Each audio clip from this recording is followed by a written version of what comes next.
சர்வாதிகாரம் படைத்த பாஜகவுடைய இத்தனை சூழ்ச்சி வலைகளும் தகர்த்தறிந்து தமிழ்நாட்டு மக்களோடு துணியோடு இன்றைக்கு 4 ஆண்டு காலத்தில் மகத்தான சாதனை படைத்திருக்கிற தமிழ்நாட்டு முதலமைச்சருக்கு துணை நிற்க வேண்டிய கடமை நாம் இந்த நேரத்தில் உறுதி எடுத்துக் கொள்ள வேண்டும் என கேட்டு, குறிப்பாக மீண்டும் இந்த 5 ஆண்டு காலத்தில் உருவாக்கி வைத்திருக்கின்ற அத்தனை வளர்ச்சி திட்டங்கள் அடுத்த 5 ஆண்டுகளில் எடுத்து சென்றால் இந்தியாவில் யாரும் தமிழ்நாட்டிற்கு இணையாக யாரும் இல்லை என்கின்ற நிலையை உயர்த்த முடியும்.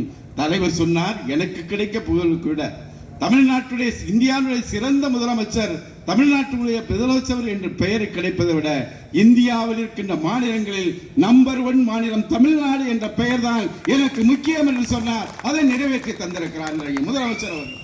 அண்மையில் ஒன்றிய அரசாங்கம் உள்நாட்டு உற்பத்தியில் இந்தியா முழுவதும் எவ்வளவு சதவீதம்னா 6.36% தான் இந்தியா முழுவதும்.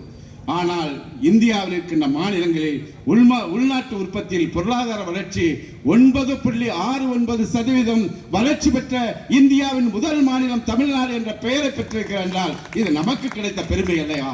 நம்மையும் நம் சந்ததியும் வருங்காலத்தையும் காப்பாற்றுவதற்கு 2026 தேர்தல் மிக மிக முக்கியமானது.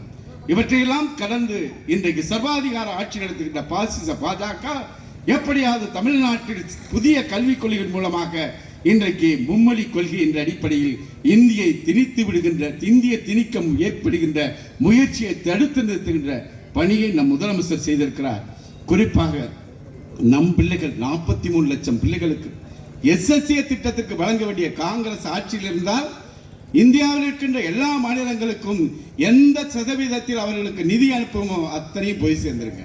இன்னைக்கு பாருங்க கொடுமை நம்ம பிள்ளைகள் 43 லட்சம் பிள்ளைகளுக்கான கல்விக்கு செலவு செய்யக்கூடிய 2152 கோடி அதுக்கு நம்ம வரிப்பணத்தில் செலுத்தின தொகையை ஒன்றிய அரசாங்கம் கொடுக்க மறுக்கிறது என்றால் எப்படி மனச்சாட்சியற்றவர்கள் இந்த நாட்டை ஆள்கிறார்கள் என்பதை நீங்கள் தயவு செய்து புரிந்து கொள்ள வேண்டும். நிறைவாக நாம் பேசுகிறோம், பழகிறோம்.